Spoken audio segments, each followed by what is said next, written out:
Baja California. La pregunta es, ¿qué va a hacer usted con las zonas naturales protegidas? Le pregunto esto porque en el municipio de Madera Muerta está una persona, la directora de Zonas Naturales, Elvia Rogero Díaz. Son personas que tienen 15, 20 años controlando esto y a ellos no les permiten ningún tipo de actividad forestal, sembrar árboles, hacer explotación, y ellos sí hacen ecoturismo, permiten el ingreso de cuatrimotos, explotan el lugar y ellos dicen, se nos hace contradictorio. Sería bueno que lo revisaran, señor presidente, y ver cómo se está manejando, cómo se rige esto para que no sean las áreas naturales negocios privados que van en contra de la gente que menos tiene, ¿no? De los campesinos, de los ejidatarios. Esa es por una parte. La otra también, le quería preguntar, usted viaja hoy a Colima, seguramente va a tener reportes de las actividades de las aduanas, de la Administración Portuaria Internacional, del tema del Capitán Mora, a ver qué nos podría comentar después. Y al tercero, un asunto que me llamó mucho la atención fue lo de la subasta. La subasta de los vehículos en Santa Lucía. Nos decían que llegaron los clientes frecuentes del SAE y que escondieron, los términos de ellos, que escondieron las paletas para bajar la puja, hasta en un 15%. Esto con consecuencias a la captación. Usted esperaba el primer día casi 50 millones y bajó a 28. Para el segundo día se esperaban también 50 millones y apenas se recuperaron 34 por un manejo pues muy de ellos, que entran en bloque, que entran en grupo, y eso le robó a la captación casi 36 millones. Entonces la pregunta específica es, ¿ustedes van a diseñar algún sistema para detectar a esas personas que entran en bloque, que se llevan todo y causan una afectación a la hacienda pública? Gracias, señor presidente. Sí, sobre esto último lo maneja Hacienda y el informe que tengo es de que se obtuvo más de lo esperado, de lo que se evaluó sobre los costos de los vehículos. Fue por encima de lo evaluado en lo económico y fue un éxito y se obtuvieron más de 60 millones de pesos. Eso es lo que tengo de información y se llevó a cabo de acuerdo al procedimiento que se aplica en estos casos y que además hubo mucha asistencia, más que en otras ocasiones, y pues se vendió la mayor parte de los vehículos y se va a seguir haciendo lo mismo. Vienen ahora automóviles de lujo que se van también a rematar y los aviones y los helicópteros. Vamos a continuar con esta política porque no puede haber gobierno rico con pueblo pobre. Se terminan todos los lujos. Acerca de las áreas naturales protegidas, qué bien que haces esta denuncia, se toma nota y le vamos a pedir a la secretaria de Medio Ambiente que haga la investigación sobre lo que estás planteando.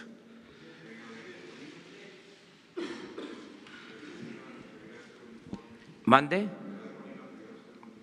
Sí, estamos limpiando el gobierno de arriba hacia abajo y esto incluye también el manejo de puertos y de todo lo que tiene que ver con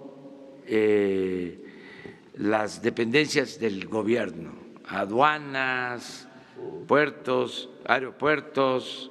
Estamos hoy precisamente, tratamos lo de la forma en que se está dando atención a quienes ingresan al país por el aeropuerto, porque tenemos muchas quejas de la actitud de algunos servidores públicos o funcionarios de migración. Entonces ya estamos viendo esto, para que no haya extorsión, para que no haya maltrato, para que no haya esperas innecesarias y que podamos eficientar, mejorar la entrada de visitantes extranjeros al país. Buenos días, presidente. Mariana León, del Financiero. Primero, preguntarle sobre este oficio que se da a conocer el fin de semana, ayer usted, sobre las manifestaciones que podría haber cuando haya un gobernador de oposición en uno de sus eventos. Usted nos decía ayer que iba a revisar la autenticidad de este documento, si lo pudo hacer, si sabe si en realidad es real lo que decía esto. Y hoy publicamos en el Financiero una encuesta sobre preferencias electorales y conocimiento de los secretarios y el desempeño que han tenido. Marcelo Ebrard lidera esta encuesta, seguido de Olga Sánchez Cordero. ¿Usted también hace estas evaluaciones a sus secretarios de Estado y a la larga, eventualmente, esto podría incidir en una opinión que usted tenga de si podrían seguir en esta competencia política?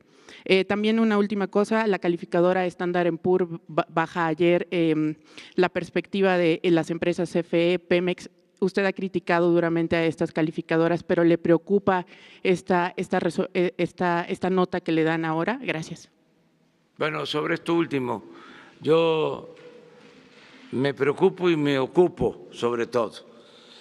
Lo que considero acerca de esta calificación es que se está castigando al país por la política neoliberal que se aplicó en los últimos 36 años, que fue un rotundo fracaso, sobre todo en los últimos años. Y para ser más preciso, el año pasado, que no teníamos nosotros nada que ver con el gobierno, pero nos toca pagar los platos rotos. Para que esto también quede claro, fue una política económica ineficiente, caracterizada por el saqueo, por la corrupción. Neoliberalismo es sinónimo, en el caso de México, de corrupción, de robo. Y tanto Pemex como la Comisión Federal de Electricidad fueron las empresas más saqueadas, no solo de México, diría del mundo, en el periodo neoliberal. Lo único que puedo reprochar de manera fraterna, respetuosa, a las calificadoras es que durante todo ese tiempo de que imperó la corrupción en Pemex y en la Comisión Federal de Electricidad, permanecieron callados. Calificaban con 10, con excelencia. ¿Cómo es que decíamos antes en las calificaciones en la universidad? Que era MB, B, S y NA. Entonces, todo era MB. en esos tiempos. Pero bueno, respetamos sus decisiones y les podemos decir con absoluta seguridad de que vamos a rescatar a Pemex y a la Comisión Federal de Electricidad. Y basamos nuestro optimismo en un elemento, como dicen los tecnócratas, en una variable importantísima que no se tomaba en cuenta y sigue sin tomarse en cuenta. No va a haber corrupción, no se tolera la corrupción en Pemex, ni en la Comisión Federal de Electricidad, ni en el gobierno. Y eso hace la diferencia. Eso es lo que puedo comentar. Pero preguntaste otra. Sobre el documento, considero que es apócrifo. Todo indica de que no es real, pero que se hagan las investigaciones correspondientes. Yo ya di a conocer que repruebo los actos irrespetuosos, los actos en contra de gobernadores en los actos públicos, que las autoridades deben de ser respetadas y que no debe de haber infantilismo político. Esto es lo que yo planteo y para no exponer a nadie, vamos a buscar una forma que yo pueda establecer comunicación con los gobernadores y que al mismo tiempo pueda yo estar en la plaza con la gente, porque necesito tener la comunicación con los ciudadanos. Y sobre la encuesta que publicamos hoy, el posicionamiento que tienen sus secretarios, señor presidente. Pues todos me están ayudando, es un equipo, los secretarios están cumpliendo con su responsabilidad, las mujeres, los hombres, por eso vamos bien, vamos a informar sobre cómo va el gobierno en lo económico, en lo político, lo social, y el resultado es bueno, todos me están apoyando, no tengo queja, nadie se está quedando atrás, todos ayudan. Imagínense nada más los integrantes del Gabinete de Seguridad, de lunes a viernes, desde antes de las 6 de la mañana. Me ganan, yo llego al 10 para las 6 y ya están ahí el secretario de la Defensa, el secretario de Marina, el secretario de Seguridad Pública, la secretaria de Gobernación, todos los días, de lunes a viernes. Y se quedan muchas veces tratando asuntos, trabajan todo el tiempo en las acciones que llevamos a cabo durante el día, entre otras cosas, es darle seguimiento a lo que sucede en los estados, además del reporte de 6 a 7 de la mañana en materia de seguridad, de homicidios, estamos recibiendo información todo el día. Les puedo decir que sabemos a qué horas del día se cometen los homicidios con más frecuencia, cuáles son los horarios, y tenemos reportes de acuerdo a cada determinado tiempo. Muchos podrían pensar que los homicidios se cometen por la noche y no es así. La mayor parte de los homicidios se cometen de 6 de la mañana a 12 del día.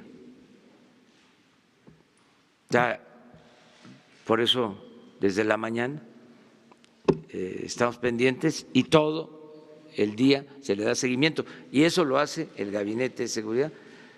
En el caso de Relaciones Exteriores, es impecable la política que se ha llevado a cabo en esta materia, buena relación con todos los gobiernos, con todos los pueblos del mundo, una relación de respeto mutuo con el gobierno de Estados Unidos, en el marco de la aplicación de los principios de no intervención y de autodeterminación de los pueblos, de la solución pacífica de las controversias. Muy bien, o sea,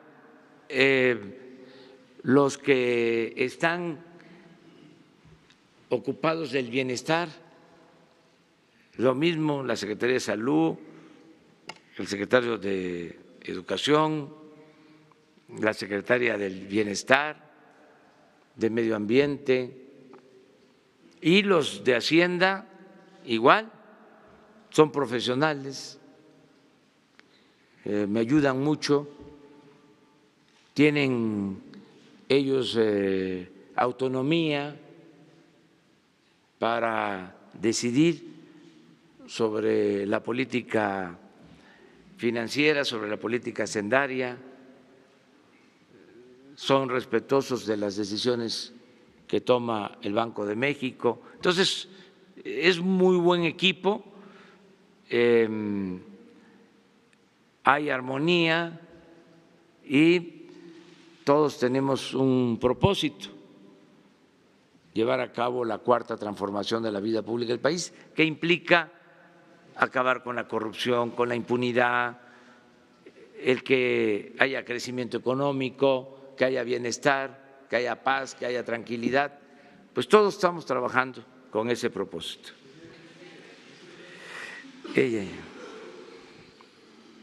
Es que ayer empezamos. Buenos días, presidente. Vicente Serrano, de Sin Censura. Van a iniciar los foros para escuchar a la comunidad en Estados Unidos.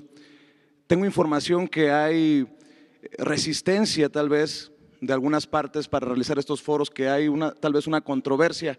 ¿Puede usted decirnos cuál es su visión de estos foros para escuchar a los mexicanos en Estados Unidos? Y existe todavía esas ganas, nos la manifiestan muchas personas en Estados Unidos, he visitado Los Ángeles, Nueva York, Chicago sobre todo, de invertir en México. El mexicano de a pie que está pidiendo algún mecanismo para poder comprar propiedades a través de Infonavit, a pesar de que estén en Estados Unidos. ¿Qué piensa de esta posibilidad y qué mecanismo se puede echar a andar?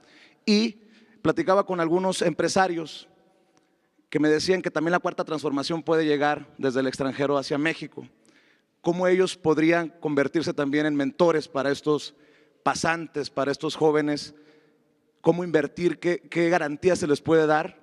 Porque el miedo es invertir en México y por los problemas de seguridad estén en riesgo. Muchas gracias, señor presidente. Sí, está abierta la posibilidad de que haya inversión extranjera y en este caso pues inversión de nuestros paisanos que pueden tener todas las facilidades, que tienen todas las facilidades para invertir en México. Esto se puede ver con la secretaria de Economía, con Graciela Márquez. Le voy a pedir que atienda esto para que haya facilidades y que en los foros se hable de esta posibilidad de dar facilidades para que el mexicano que salió adelante en Estados Unidos, que tiene un patrimonio, tiene para invertir, pues que lo pueda hacer en el país, y hay seguridad en el país para eso, ¿no? Si lo están haciendo los extranjeros, ¿por qué no los mexicanos? Presidente, sobre lo de Infonavit, ¿usted qué piensa de esta posibilidad de que el mexicano? Hay posibilidad también, porque existen miles de departamentos que quedaron abandonados, son procesos que vamos a llevar a cabo con el afán de construir para beneficiar a ciertas empresas.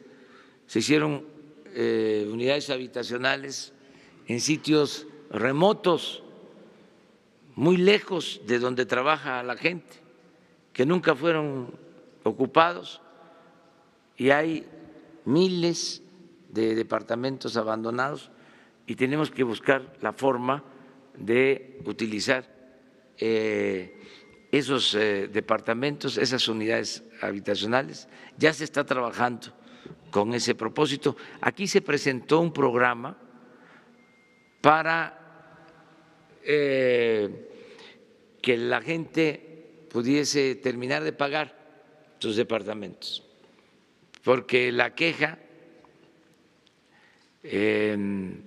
era y sigue siendo de que pagan y pagan y pagan y no dejan de pagar. Entonces, les pedí al secretario de Desarrollo Urbano, al director del Infonavit, que presentaran un programa para dar facilidades y que se beneficiaran quienes tienen estas deudas, estos créditos. Ya me están por entregar el primer informe, parece que va muy bien el plan. Entonces voy yo a pedirles a ellos que, así como se inició aquí esa propuesta, que vengan y se haga una evaluación para ver cuántos se han beneficiado con el programa, de lo que se tenía contemplado, cuál es el avance para que puedan ustedes tener esta información y también traer una respuesta para lo que estás planteando. Gracias, presidente. Italia López, de Quinto Poder. Preguntarle, ¿habían detectado algunas irregularidades en empresas registradas en el programa de Jóvenes Construyendo el Futuro que querían cobrar a los becarios por las tutorías? Preguntarle si han detectado esta u otras irregularidades en cuanto a al sacar los programas sociales en la distribución. Y la segunda pregunta sería, ¿hay grupos criminales que están usando a niños, a mujeres, a personas de la tercera edad para poner bloqueos e impedir el paso de fuerzas federales o de operativos? Preguntarle qué piensa de que se use a esta base social para estos bloqueos y también preguntarle cuál sería la respuesta de su gobierno. Gracias. Sí, mire, lo primero, no hay denuncias sobre mal uso de los programas sociales, de los programas de bienestar. Yo creo que fue atinado el terminar con los intermediarios, de que la gente reciba su apoyo de manera directa, porque sí habían muchos abusos. No le llegaba el apoyo a la gente. Entonces, ahora el apoyo a los jóvenes es directo, no es a través del tutor, es una tarjeta al joven. El tutor lo que hace es que informa si el joven está formándose, capacitándose, solo eso, pero el apoyo es directo al joven Y así en todos los casos. Por eso no hemos tenido problemas y vamos a estar muy pendientes. Acerca de lo otro, sí es una práctica, sigue siendo una práctica muy lamentable el de que organizaciones de la delincuencia se apoyen en la gente para tener protección y cometer ilícitos.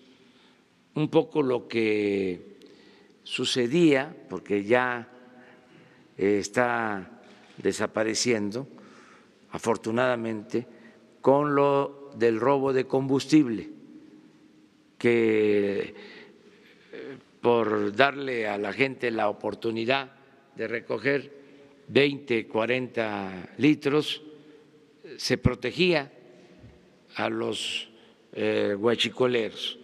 Eso ya se está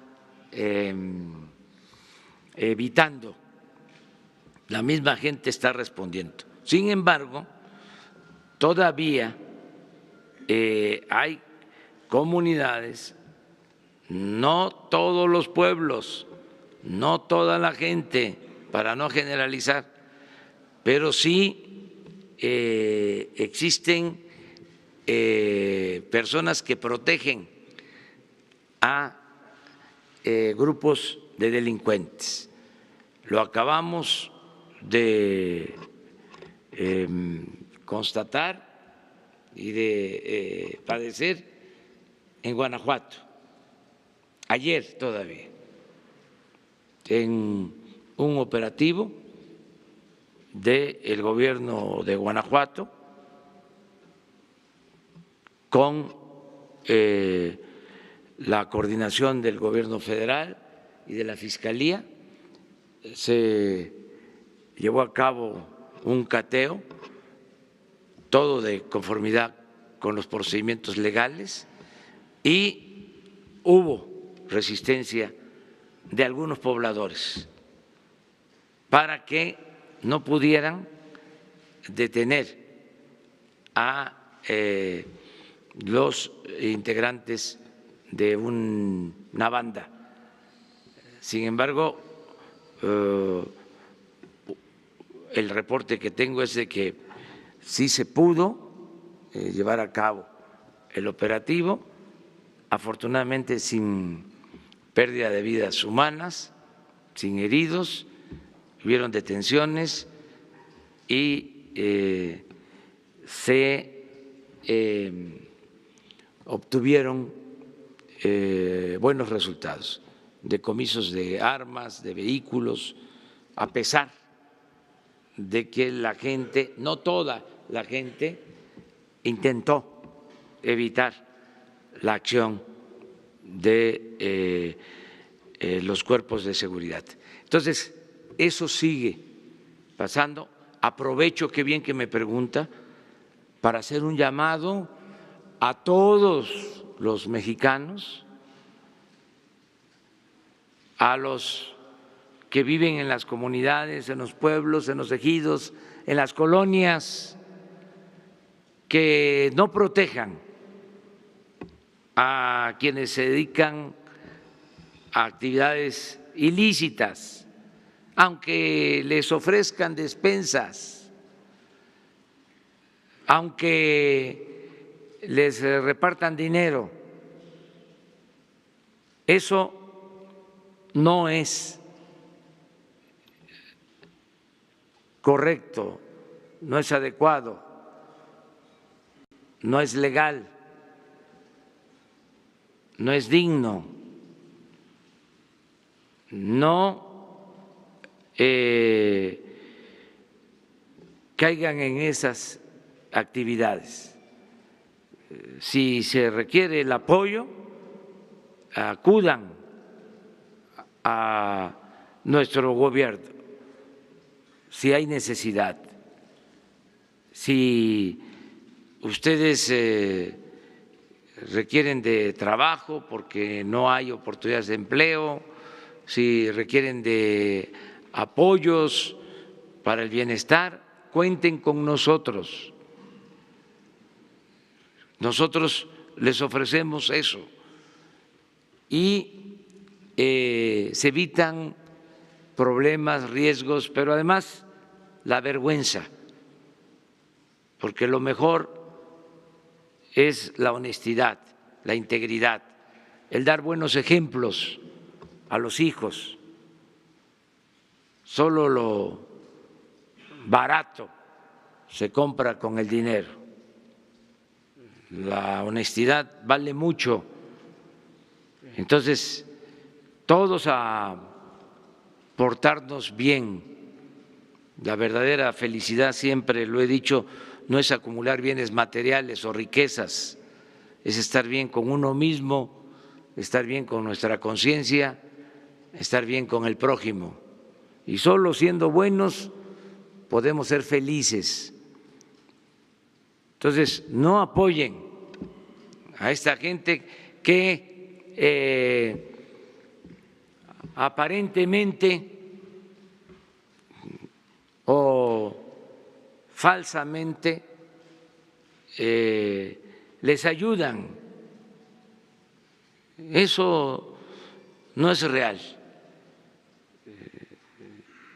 Ellos no les ayudan, ellos buscan perjudicarles. Que no haya este apoyo a grupos que se dedican a la delincuencia y podemos todos ser muy felices. Y hay un nuevo gobierno, ya no se permite el robo, el presupuesto es del pueblo, es de ustedes, es de todos los mexicanos y les va a llegar el beneficio y va a haber justicia.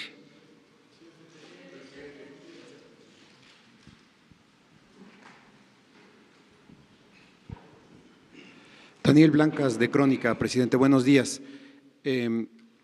Continuar con lo que ya refería la compañera. Hoy nosotros sacamos un trabajo relacionado con el mal uso que se le está dando al programa de Jóvenes Construyendo el Futuro, con datos del Servicio Nacional de Empleo, con historias de jóvenes que refieren que hay empresas que ya les están cobrando por incorporarlos al programa. Es decir, que les dicen, cuando tú recibas tu primer apoyo, tienes que dar cierta cantidad para que te continuemos la capacitación, o nos tienes que comprar ciertas cosas, o digamos, pues quitarles el dinero que ya están recibiendo. Ya están las denuncias, sí las tiene ya registradas la propia Secretaría. Ayer en la noche de la Secretaría se comunicaron conmigo para decirme que sí tienen denuncias. ¿Usted no lo sabía, presidente? Y en todo caso, ¿cuál será la postura y la estrategia del gobierno federal para evitar esta situación, principalmente en lo que toca a las empresas que están incurriendo en esto? Pues la empresa que haga eso tiene tache. ¿Y qué les parece si teniendo pruebas suficientes damos a conocer aquí el nombre de esas empresas? Eso es más importante, ¿no? ¿Les parece? Sí, por supuesto. Bueno, entonces, transparencia, todas esas denuncias que hay, una vez que se constate de que es cierto, hacemos la lista. Viene seguramente una etapa. Y desde luego que se olviden de que van a ser tutores, porque están dando un mal ejemplo. El tutor no solo es para que le enseñe al joven un oficio, sino es también para que le dé buenos ejemplos, para moralizarlo. Entonces, si una empresa hace esas cosas, pues no puede ser guía, no puede ser tutor. están descalificados completamente. No es esa la idea del programa. ¿Ha fallado? ¿O qué se va a hacer en cuanto a la vigilancia para que ya no se repita esta Pues situación? esto mismo, miren, todo se sabe, ya no se puede ocultar nada. Eso es lo importante de este proceso que estamos viviendo. Callaban las cosas, se aplicaba la vieja consigna colonial, según la cual obedecer y callar es la obligación del vasallo. Ya no hay vasallaje, ya somos libres. Entonces, eso es lo que nos apoya, lo que nos ayuda. ¿Cómo limpiamos de corrupción el país? Pues con la participación de todos. Si alguien tiene una información sobre actos de corrupción, denunciarlo. Y nosotros tenemos la obligación de no permitir que haya corrupción y de castigar la corrupción. Solo para darle oportunidad de que otros compañeros pregunten, que nos abunde un poco más de las referencias que le han dado en los últimos días sobre la corrupción en migración. ¿En qué consiste? ¿Qué impacto tiene esta corrupción? No, estamos atentos y se reciben llamadas incluso de gente, lo mismo, de ciudadanos. Les informamos que hay mucho tortuguismo en el aeropuerto, en las salas de migración, los ingresos. Entonces, de inmediato se pregunta aquí, para eso es la reunión de la mañana, por eso viene también la secretaria de Gobernación, entonces se les pide que informen qué hay. Entonces ellos ya tienen, la licenciada Olga y Alejandro Encinas ya tenían antecedentes de esto y ya se está actuando, porque incluso ya hay denuncias presentadas por extorsión de servidores públicos, con pruebas. Entonces todo esto pues se atiende de inmediato. Vamos así. Buenos días, señor presidente. Alberto Rodríguez, de SDP Noticias.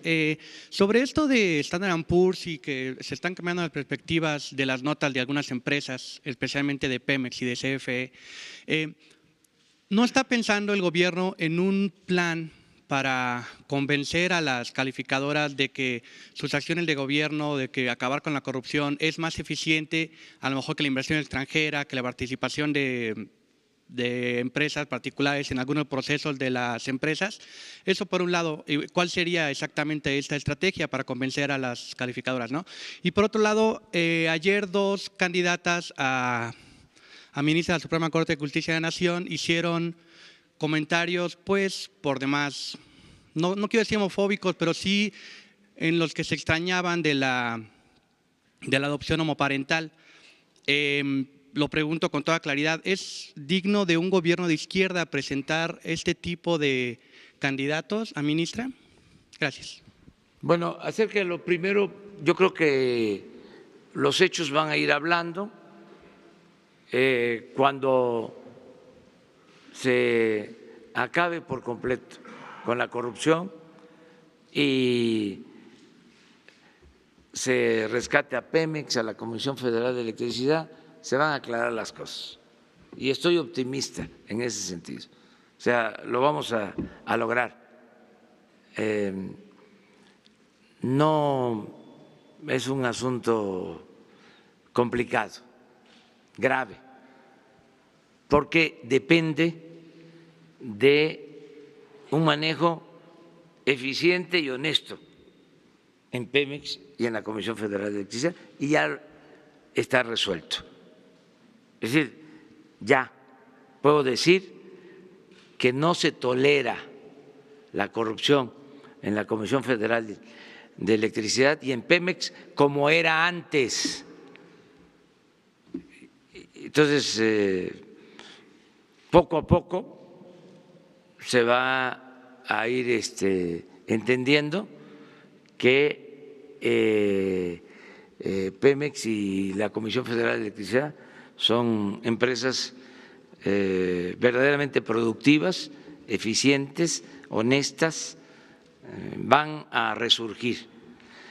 Acerca de la opinión de las propuestas para ministros, no me quiero meter en eso, es otro tipo de cosas. Ya entregamos nosotros nuestras propuestas, ahora van a ser los senadores los que van a decidir libremente. Pero ¿no tiene usted una opinión personal sobre estos dichos que atentan contra los derechos que ya se han ganado? Creo que todos tenemos que ser respetuosos, no ofender a nadie, ¿sí? Cuidar, ¿sí? Nuestra forma de expresarnos, pero es responsabilidad de cada quien y además pues somos responsables de nuestros actos, y en una sociedad tan madura como la actual, como siempre hemos dicho, que la gente está muy consciente, el que comete una imprudencia, el que se excede, pues es mal visto. Entonces, por eso todos tenemos que autolimitarnos y ser cuidadosos, ya no es lo mismo, o sea, y ser muy respetuosos. Entonces, si son candidatos, pues tienen que cuidar, ¿sí?, su comportamiento, porque de eso va a depender, porque los senadores pues son los que van a decidir, ¿no?, y toman en cuenta todo. Nosotros lo que sí les puedo decir es que no tenemos candidatos favoritos. Yo cumplo, yo entrego una terna y no hay simulación. No es decir, ahí va esta terna, pero al que quiero, a la que quiero, esa fulano o mengano. No. Esta es la terna y ustedes decidan libremente. O sea, no es como antes, que mandaban la terna, pero ya había una línea, o lo que hacían, ¿se acuerdan? Hasta hace poco, iban a nombrar a los consejeros del IFE o del tribunal y se repartían. No, primero hacían una convocatoria. A ver, ¿quiénes cumplen? O mejor dicho, ¿quiénes se inscriben? Y luego se hace la selección. ¿Quiénes cumplen con el perfil? Luego el examen para ver los mejores calificados.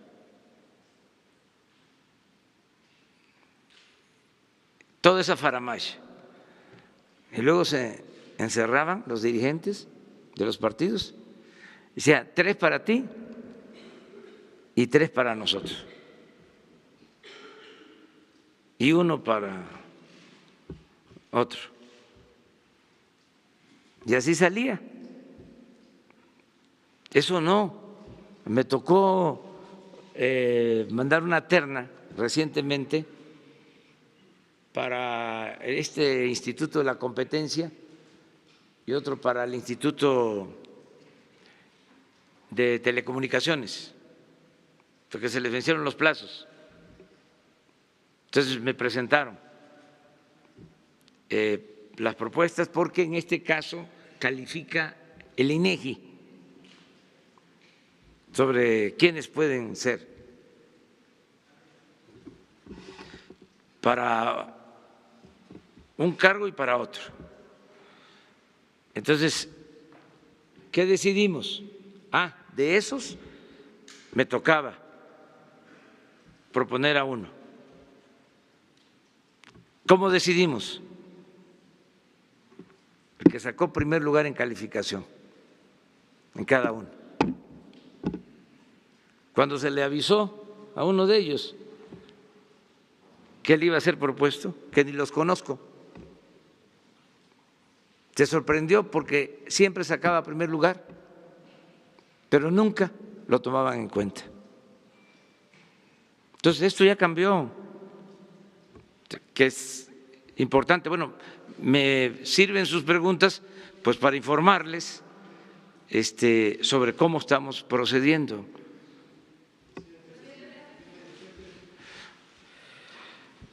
Una más, porque si no, no llego, Presidente de México, servidor Carlos Pozos, de Líderes Mexicanos y Petróleo y Energía. 3 preguntas. La primera, acaba de hablar usted y decir que hay armonía en su gabinete.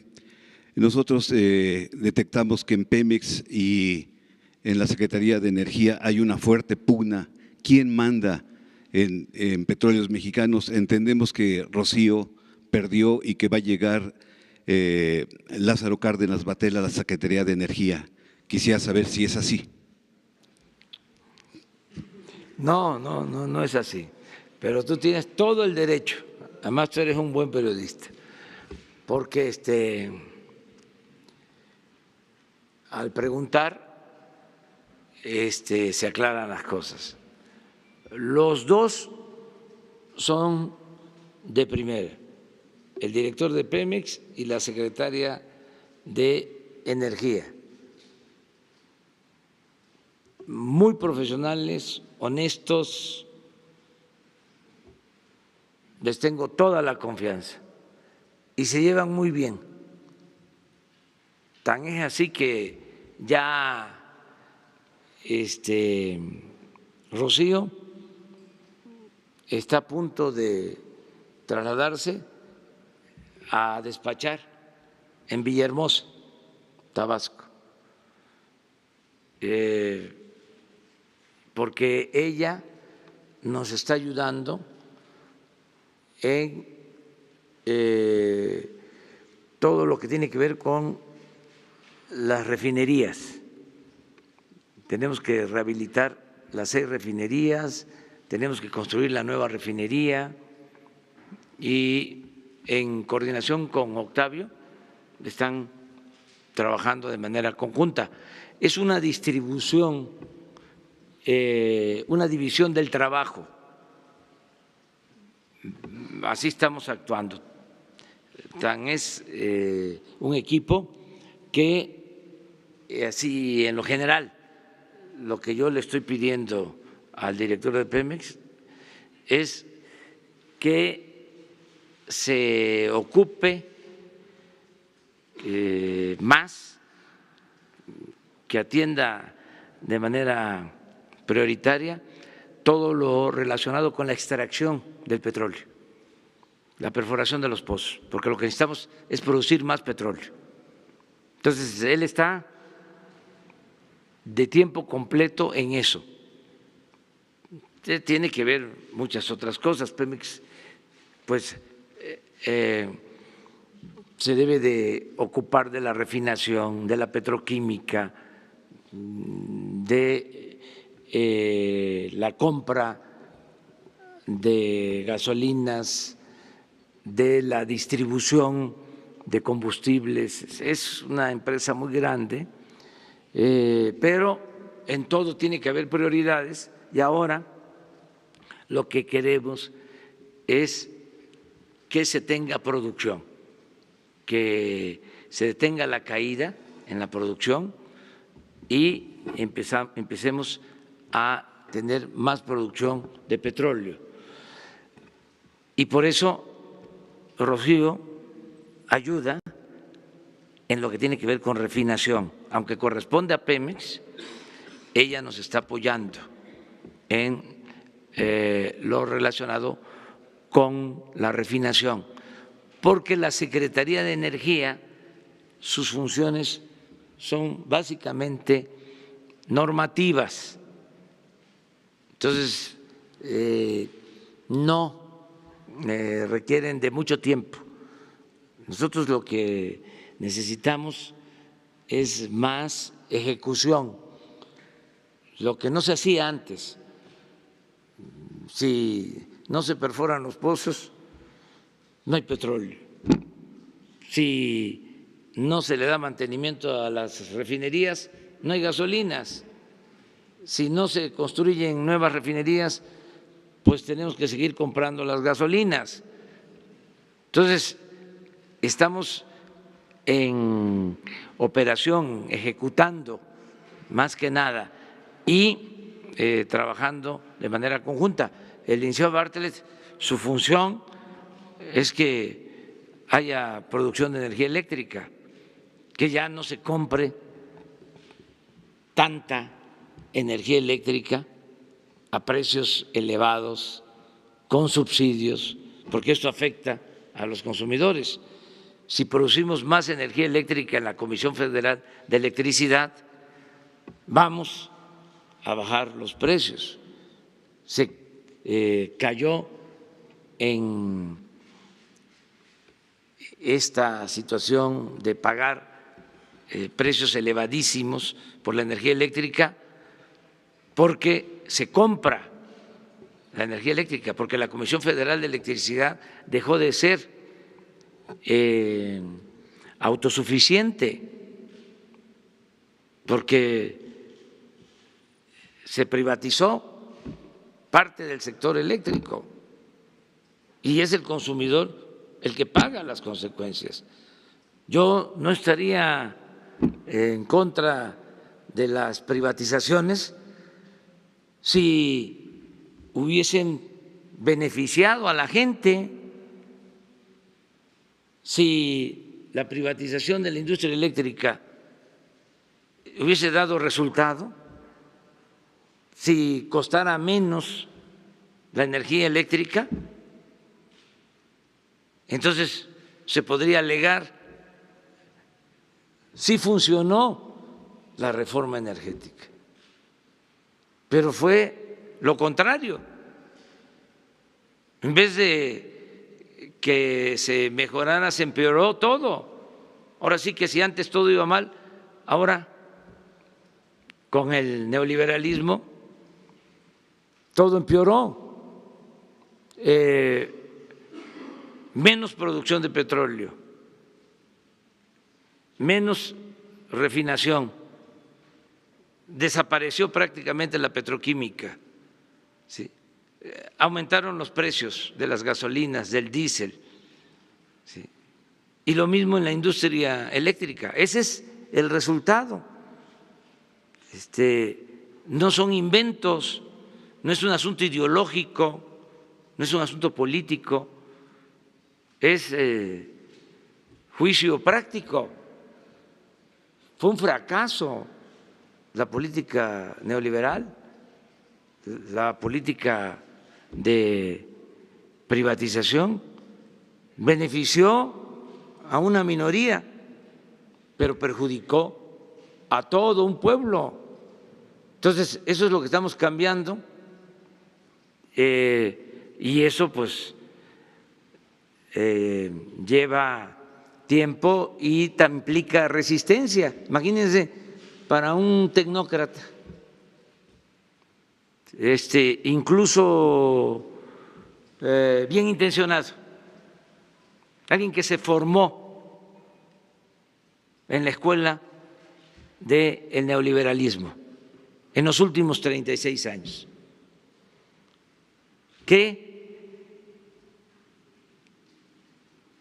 les hicieron creer de que esa era la mejor política económica y que resulta un fracaso, un rotundo fracaso. Entonces tiene que ser muy honesto para decir, me engañaron, porque es de sabios cambiar de opinión, de sabios. Pero hay otros que siguen tercos, ¿no?, queriendo que se mantenga la misma política económica, aún con el fracaso evidente. Entonces, por eso estamos cambiando y vamos a cambiar. No vamos a seguir en lo mismo y repito, no es un asunto ideológico, es juicio práctico, son resultados. A ver, los defensores de esa política que salgan a argumentar por qué debemos de seguir con lo mismo. ¿Dónde están los beneficios? ¿En qué se ha beneficiado el pueblo? Entonces, poco a poco se tiene que ir entendiendo de que hay otra opción, hay otra alternativa, y también no olvidar que la política neoliberal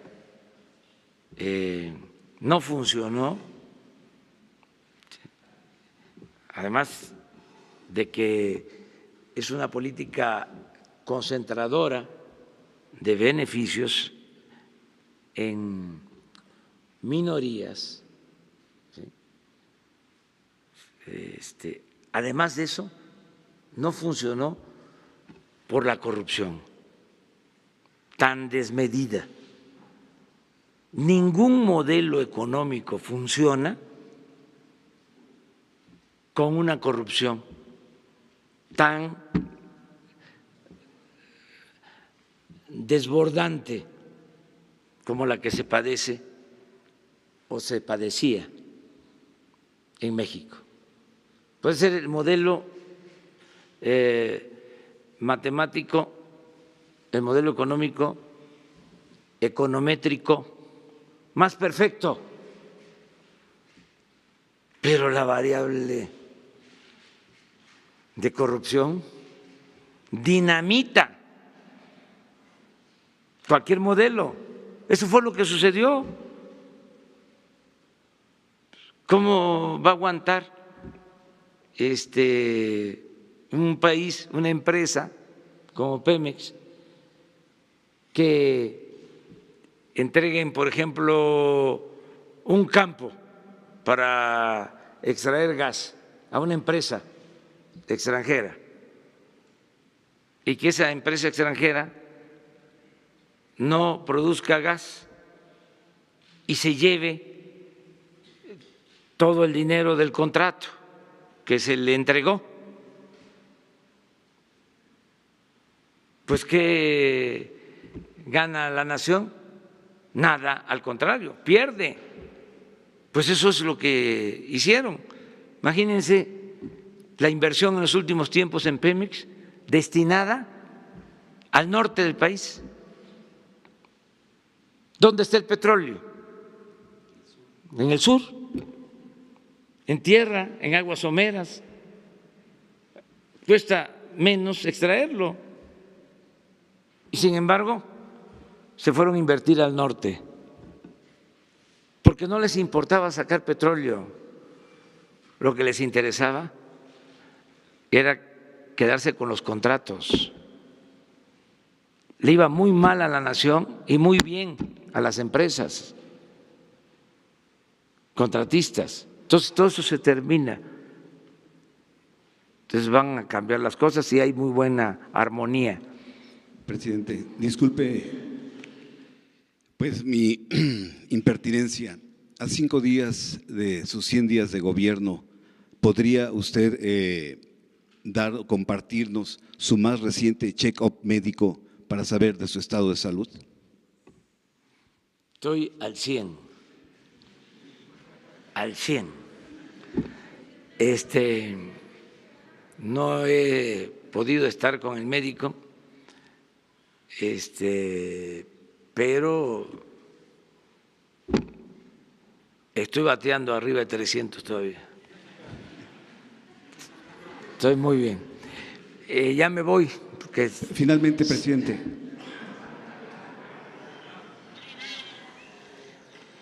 Un México con hambre y con sed de justicia. Un México de gente agraviada por las distorsiones que imponen a la ley. Luis Donaldo quienes Colosio. deberían de servirla. Es ese discurso Y hombres afligidos. importante. ¿Qué México ve usted, presidente, a 5 días de sus 100 días de gobierno? Yo veo a la gente muy esperanzada y no les vamos a fallar a los mexicanos. Va a seguir la gente contenta, como está ahora, muy orgullosa de su gobierno. Muchas gracias. Gracias, presidente.